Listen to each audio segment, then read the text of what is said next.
The ArrayList class. What is ArrayLists in Java? The ArrayList in Java is quite similar to the lists in Python. Okay, you know the Python lists. The ArrayList in Java is similar to lists in Python. When you create an ArrayList at the beginning, the ArrayList is empty. There is no object or no element in the ArrayList. And then later on, by using some methods like the add method, for example, or add all, etc., there are some methods to insert or append or add new elements to an ArrayList. You can specify an ArrayList with no specific type, which is not suggested, but you can also create an ArrayList with a specific data type. If you want to create an ArrayList of integers, then you have to use this specification, or let's start with no type at all.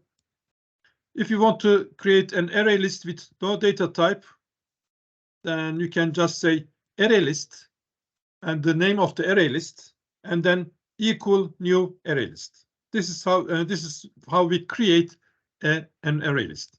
Of course, in order to use the ArrayList class, we have to import the ArrayList class from the util package. So we have to write java.util.ArrayList. And together with ArrayLists, there are some things that we have to use.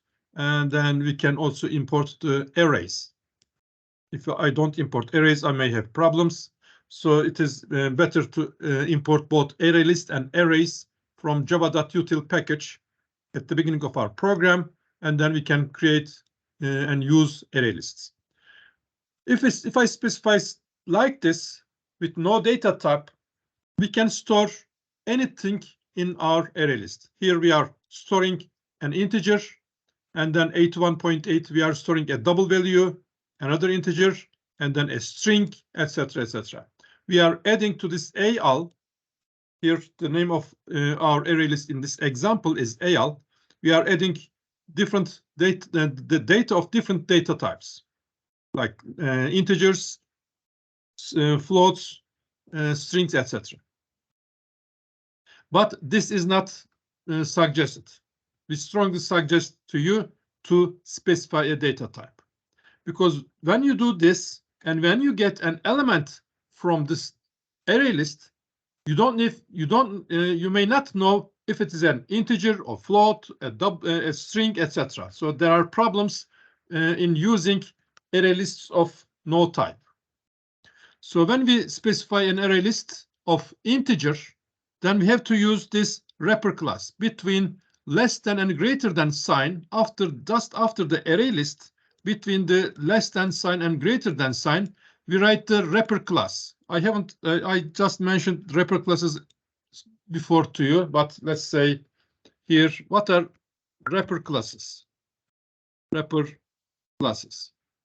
For basic data type like int, float, double, blah, blah, we have wrapper classes. For int basic data type, the wrapper class is integer. Okay. For double basic data type, we have double wrapper class. For float, we have float, etc. But these two are the most frequently used wrapper classes. For integers, we use int is the basic data type, and integer with capital I is the wrapper class for int basic data type, and double with capital D is wrapper class for double with lowercase d basic data type. Okay, for every basic data type in Java, there is a wrapper class. For car, you know that already. We have used some character functions. You remember, character is upper, is lower, etc. There were is digit. There were some functions to check the type of a character. We had used this character class at that time when we have processed strings. Character methods, we have seen character methods. So for car basic data type, we have character wrapper class. So these are wrapper classes. If I want to create an ArrayList which contains int data, then I have to specify the type of the array list as integer, as we see here. So we write array list. Of course, L is uppercase, okay? A is uppercase and L is uppercase. Array list, and then between less than and greater than, we write the wrapper class integer, and then the name of our array list equal new array list. Again, the same thing here. This array list together with its wrapper class data type, we write the same thing, and with parentheses, because this array list is a class name and the second array list is constructor method. Okay, this is a constructor method. The first one is class name, the second one is constructor method, and every constructor every method has 0 or more parameters, and therefore they require parentheses. So this is how we create an array list of integers. And if you look to the lecture notes, when by using the double, we can create an array list of double values. If you want to create an array list of individual single characters, then we use character here. If I want to create an array list of strings, of course, I use string class. Here we have to have classes, okay? Between lowercase and between less than and greater than signs, we must have classes. We cannot write here int. It's not possible to write here just int. Then I will get an error, okay? So let's go and convert it to integer. After creating an array list, at the beginning, the array list is empty. When you specify this, the array list is empty. And then you can add elements by using the add method. Array list is to create, and what is after when we added several elements to an array list, we can get the number of elements in the array list by using the size method. How do I do that? Let's see, blah, blah, blah, blah, nums.size, for example. Okay, here it is. So let's run this program. There are many things here. Here it is. Number of elements is equal to 6. We have put 24, 814, 77, 81, 82, etc. Some values are put into the array list. Of course, the same value may be stored more than once. Assume that I am keeping your midterm grades in an array list. Naturally, two students or more students may have the same grade. Okay, so an array list may contain the same values over and over again. And the size attribute, size method, gives us the number of elements in an array list. Nums is the name of my array list here, and nums.size will give me the number of elements, which is 6. We have put 6 values into the array list. When we print array list, we get this type of output. Okay, as you see, it is similar to the printing a list in Python, but anyway, this is Java, not Python. Here I have another add 24 blah blah blah blah, and I have two parameters, 3 and 60. What is this? If you have two parameters in add, the first one is the index. So the index of the first element is 0, then 1, 2, and 3. 77 has index 3, but I want to insert 60 before 77 to index position 3. So what will happen? Index 0, index 1, index 2. At index position 3, we have added 60. So 60 will go in, and all the remaining elements will move one index forward. Okay, 60 is inserted to index position 3 or added to index position 3. The value, so the first parameter is the index value. The second parameter is the value of the data of the thing that I want to store. And then add 40. Of course, if I don't specify the index, it adds to the end. So here 24 is added to the end, there's only 24. 81 is added, then we have 81 after 24. 4 is added, goes to the end, etc. So the add alone with a parameter inserts a new object, a new value to the array list, but to the end of the array list. And if I have two parameters, the first one must be an index value, and the second one is the object value. So the object value is inserted to the given index. As we see here, 60 is inserted to the index position 3. So 71, 77, 81, 82 have moved one index position forward. So we have to add with only a value or object, which adds to the end, or index an object, then it inserts to the specified at the specified index position. If I have two array lists of the same type, if I have another array list of integers, I can add all elements of the second array list to the end of the first array list. Then I will use add all. Do I have add all here? I don't know if I don't remember. I had written these programs a few years ago in my previous lectures. Anyway, it is not important. It is quite simple. If you have another array list of the same type, if you want to add all elements of that second array list to the end of our array list, then we use add all. Let's do it quickly here. What I will be doing, I will just copy from here this statements to this program.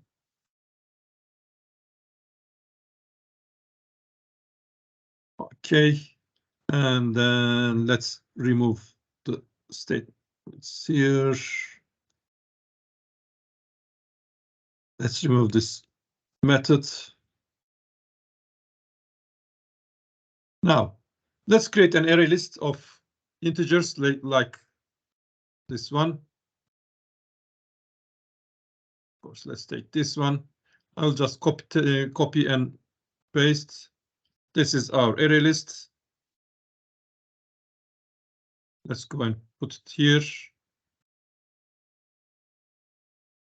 Okay, let's create another array list. num2, for example. Okay, and num2, I will change some values. Let's remove some of the values here. Let's change this to 7, 19, 24, and 10. Okay. So if I print system out println,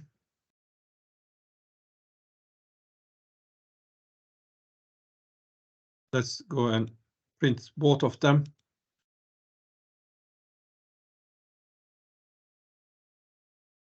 num2.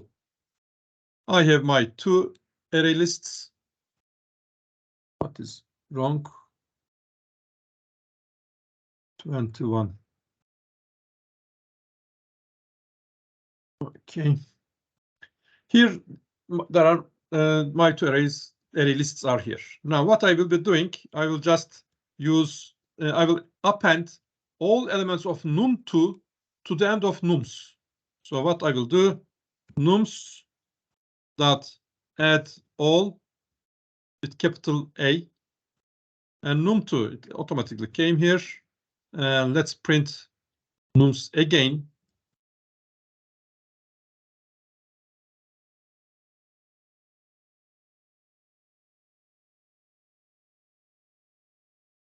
Okay, so when we print the nums again, we will see that all this 7, 19, 24, and blah blah are added to the end of the array list. So nums2 has been enriched with all elements, or added, all the elements of num2 are added to nums array list. We can also insert to a specified index position. If I want to insert all elements of num2, let's say to index position 2, before 4. 24 has index 1, 0, 81 has index 1, and 4 has index. So if I want to insert here before 4, what I will be doing, I'll be using again add all with index. Okay. So what I will say at index position 2, insert all elements of num2. So 4, 7, 7, 8, 1, 82 will go to the end of the array list. Okay, will be moved forward. Let's run this. Here we see 7, 19, 24, 10 are added to index position 2, and 4, 7, 7, 8, 1, blah, blah, follows those elements. So we can add elements of an array list to another array list. Up to here, it's okay. We have created an array list and we have added elements. How do we get values from an array list? We need to use get. If I use an array list of this type, which no types is specified, and when I get an element from array list, I will not know if it's an integer or a float or string, etc. So I will have a problem. So this attention, the returned object has to be typecasted, is valid for that type of array lists. Array lists with no data type specified. But if you specify data type, like here in our program, let's go here, integer, etc., you don't need to typecast. Okay, you can directly get a value from array list by giving the index using the get method. So the get method with an index, let's get and print a value from here.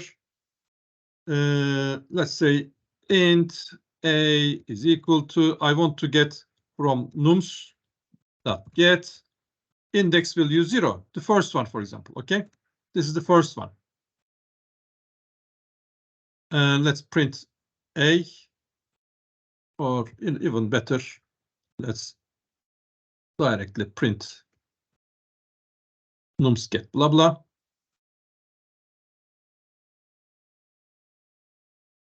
We have taken the first one. I want to take the last one. What I will do, of course, I will use the size. Nums.size method will give me the number of elements. Since the index starts from 0, the index of the last element is -1. Nums.size.-1. This is the last element.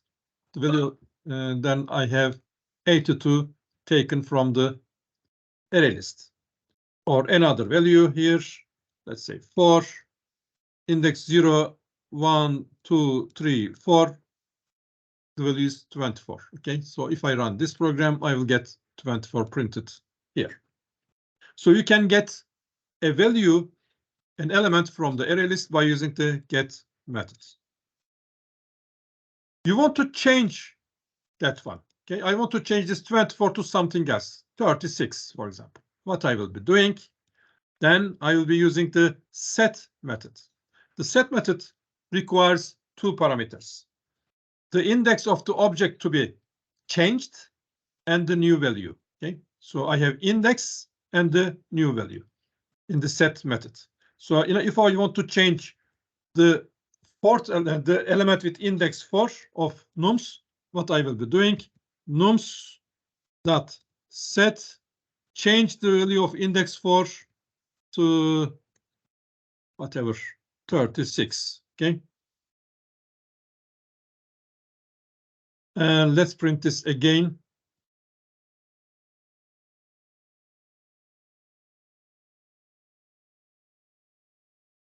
So, or let's print the whole nums. It's better. So 24 is replaced with 36 by using the set method.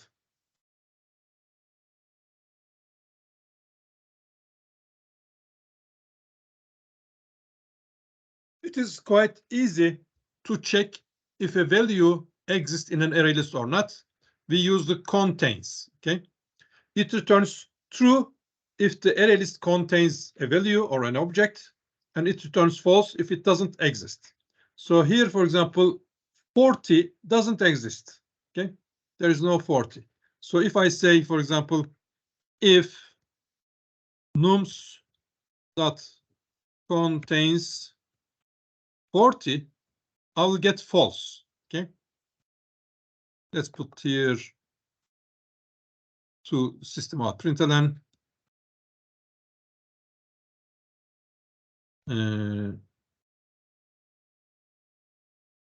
40 exists. And what I will be doing, I will write here else. And let's copy these 3 lines.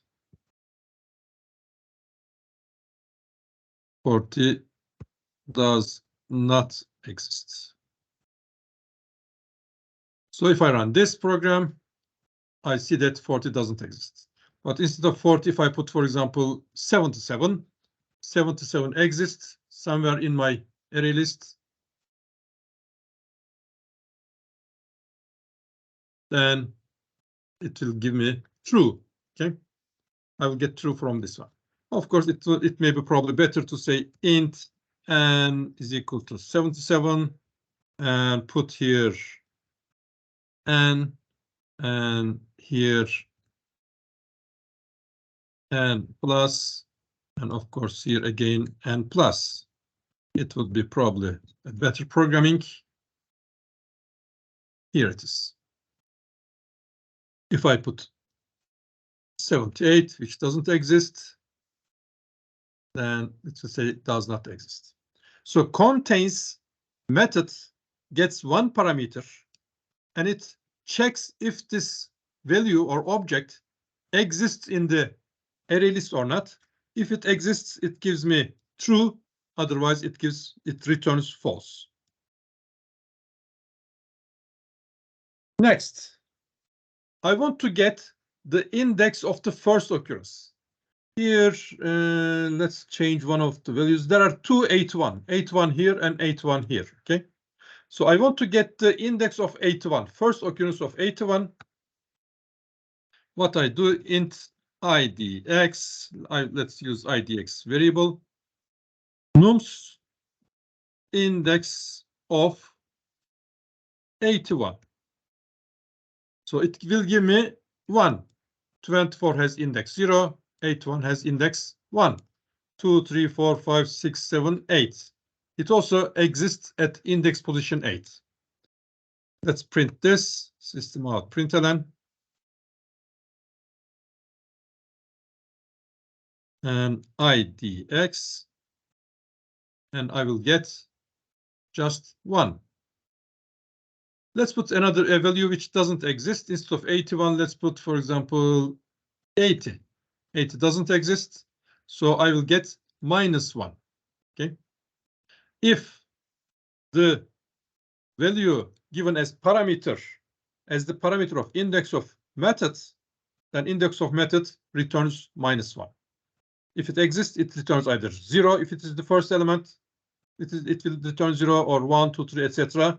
If it doesn't exist, it will return -1. I can remove an element from array list by using the remove method and by giving the index.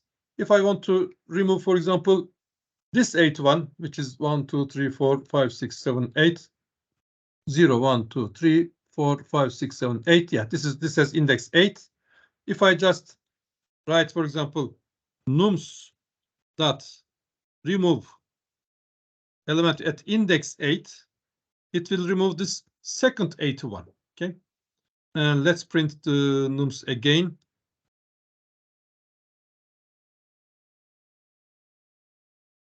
And we will see that 81, the second, this element which had index 8 is removed. Now, let's insert some more 81s. Let's put here 81, so that there will be 3 81s at one time. Here there is 81 here, 81 here, and 81 at the end. Here it is. Why this? Oh, we inserted at index position 4. Okay, that's why. So we have 381. Assume that I want to remove all occurrences of 81. What I will be doing? Let's instead of removing this one here, 81, 81, 81. There is still 381s anyway. I want to remove all occurrences of the same value or same object from an array list. What I will be doing? It is quite simple. I will build a while loop. While I will check index of. I will use index of. Let's say n is equal to 81. Why didn't I specify int n? Because int n is already set here, is already declared here. That's why I just write n equal 81, because I already have the variable n declared in my program. What I will be doing here, as long as the index of 81 is not equal to -1, then it means that there is an element. So I will say nums dot index of n not equal -1. If it is not equal to -1, it means that there is one element in nums array list which is equal to n. Okay. Otherwise, index of would not give would give me -1. If it is not -1, it means that it exists. So what I have to do, or even better, contains. Contains is even better. As long as the array list contains n, I will delete from the array list. This is even much better. Is even better. So what I will do in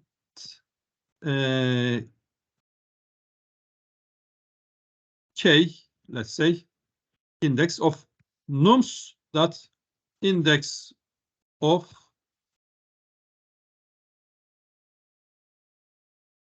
n. So what I do, if the nums array list contains this value, whatever it is, then there is at least one occurrence. So inside the while loop, I get the index of that value, the index of the first occurrence of that value. So at the beginning, I will get 1. Then later on, I will get the index of this one, and then this one, etc. Of course, when this is removed, 7 will get index 1 instead of index 2. Since this is removed, the 7 will move 1 position backwards. So index of 7 will be 1 instead of 2. 19 will have index 2 instead of 3, etc. So all indexes will change, but it doesn't matter. Then what I will doing, I get this one, and then what I say, nums dot remove k. I get the index. Since it exists, checks that the nums array list contains this value, then get the index of the first occurrence of that value, then remove that. Then the array list is arranged. We go back here and we check again in the new contents of the array list, check if n exists in the array list or not. Again, if it exists, then remove the second occurrence, etc. And at the end, all occurrences of 81 will be removed. Let's print this again here. So if I run this program, I will see that this 81 is removed, this 81 is removed, and this 81 is removed. Just as long as the array list contains that value, nums index of will return a value which is not equal to -1. It will return a valid index because it exists. Then remove it. Of course, I can shorten this one. Here, I assign to k nums index of n. Just take this from here and put instead of k. And I don't need this variable. Okay. I know that index of will not give me -1 because it exists in the array list. Okay. Clear. If you want to remove all elements from an array list, if you want to make it empty, then you use clear. So let's do it here. Nums.clear will just delete everything. Okay. If I just print nums again here, I will not get anything. It will be an empty array list. Okay, here it is. There is a method which is used to check if an array list is empty or not, and that method is empty. If I check it is empty, and if the array list is really empty, it will give me true. If there's any element in the array list, then is empty will give me false. So here, when there are some elements, if I check, for example, what I will do, I will just print this one. Normally, I should use an inside if, or let's use it in a proper way. If nums that is empty. In Java, mind that when you have a method name, the first character is lowercase, and if the method name contains more than one word, like index of is empty, the first letter of the second word, third word, etc. If the method name consists of 3 words, 4 words, etc., except the first one, every next word starts with a capital letter. That's why AE is empty. Is empty gives me either true or false. Let's put here system.out.println array list is empty. And let's go and write here else. Of course, semicolon.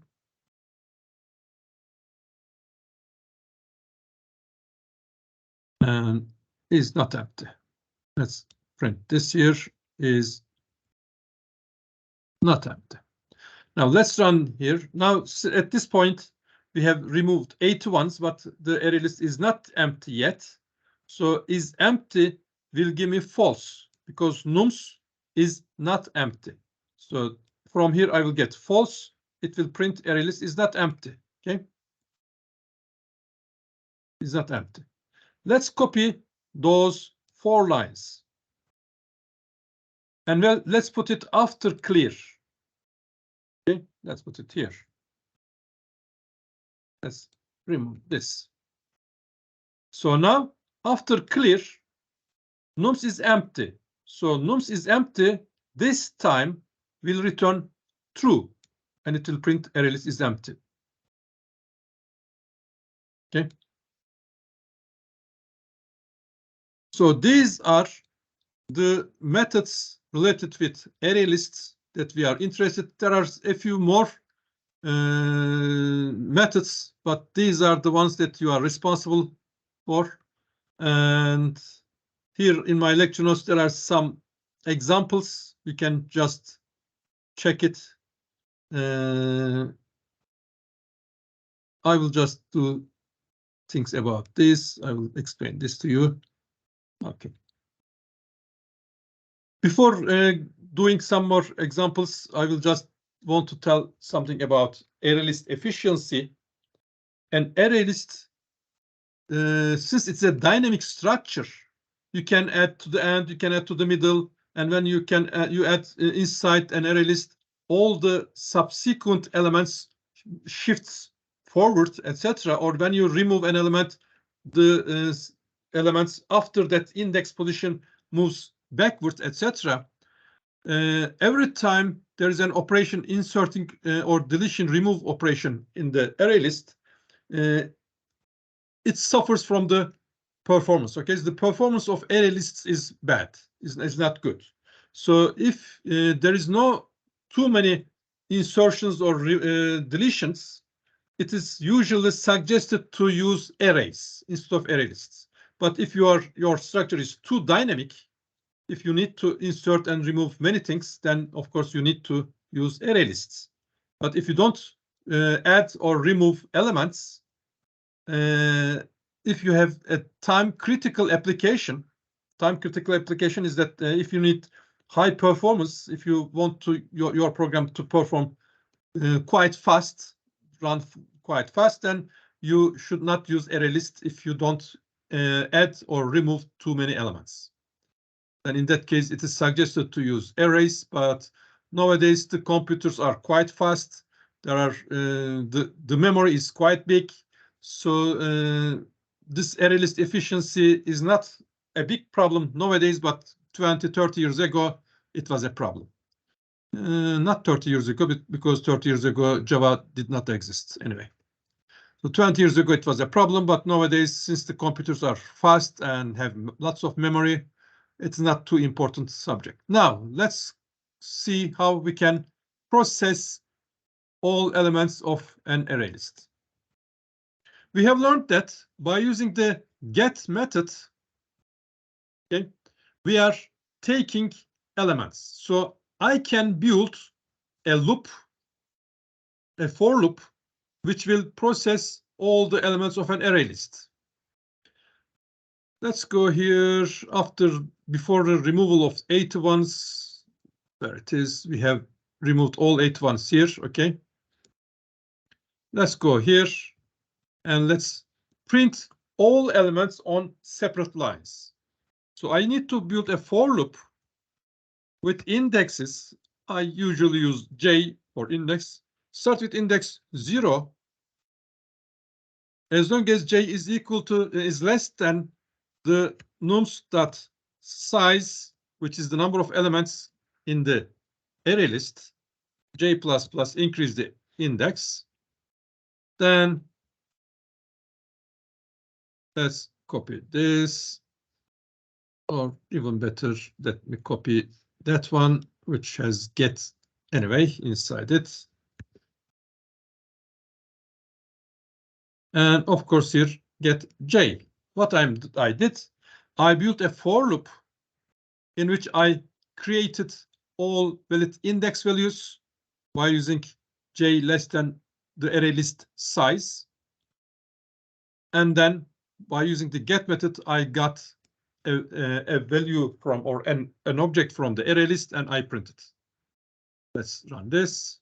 Here it is printed 24 up to 82. Okay, the last element is 82. So we have printed those elements. Assume I want to find the sum of all of them. And sum is equal to 0. What I'll be doing, let's remove this here.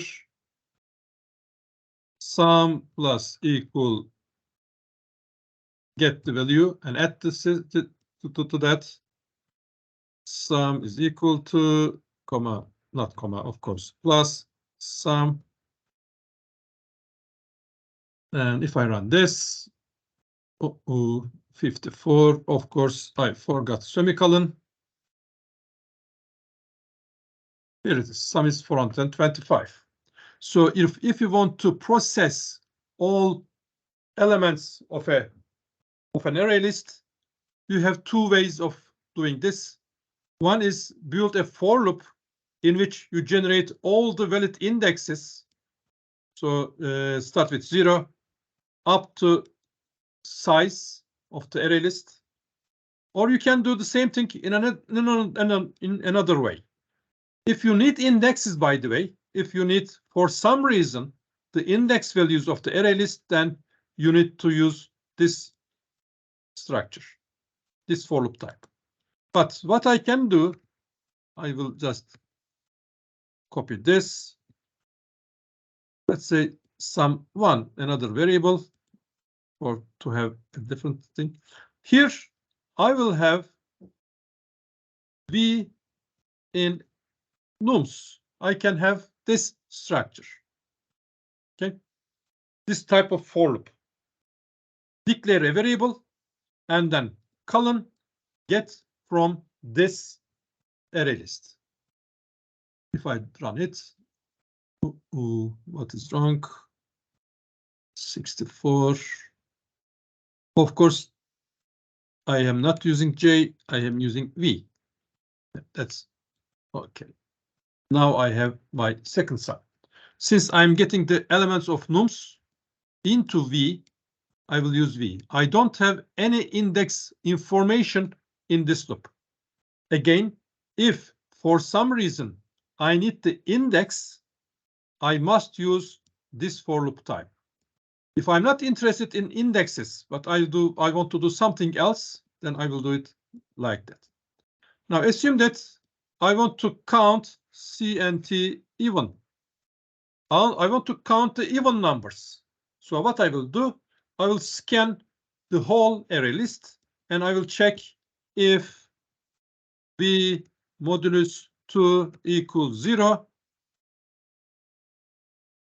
then C and T even plus plus. And of course here C and T even.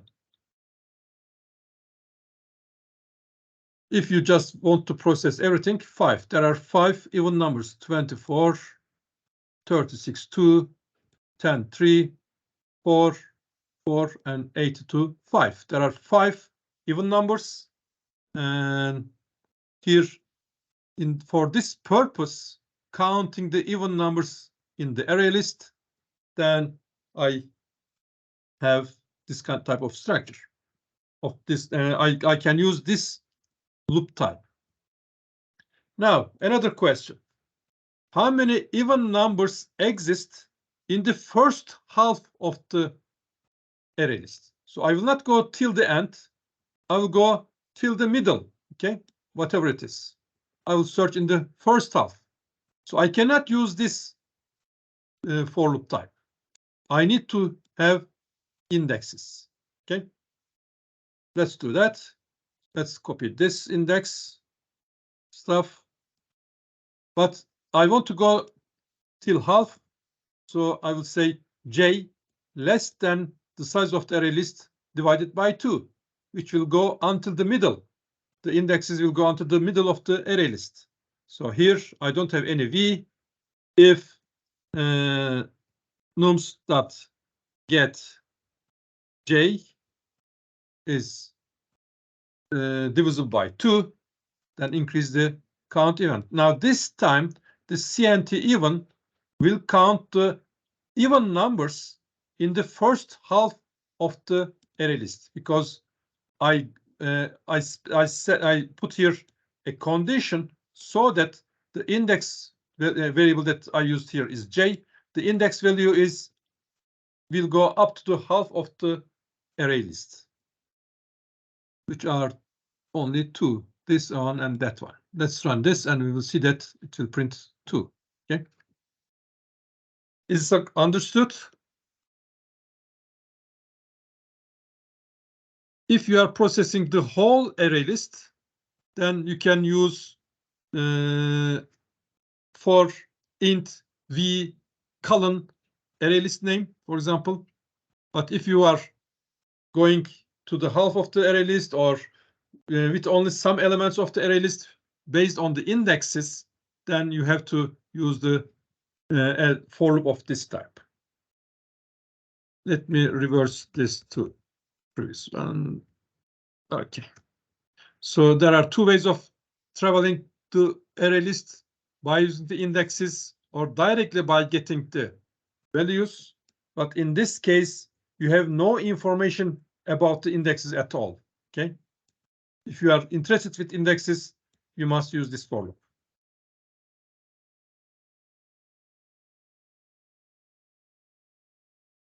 Okay, I will stop recording.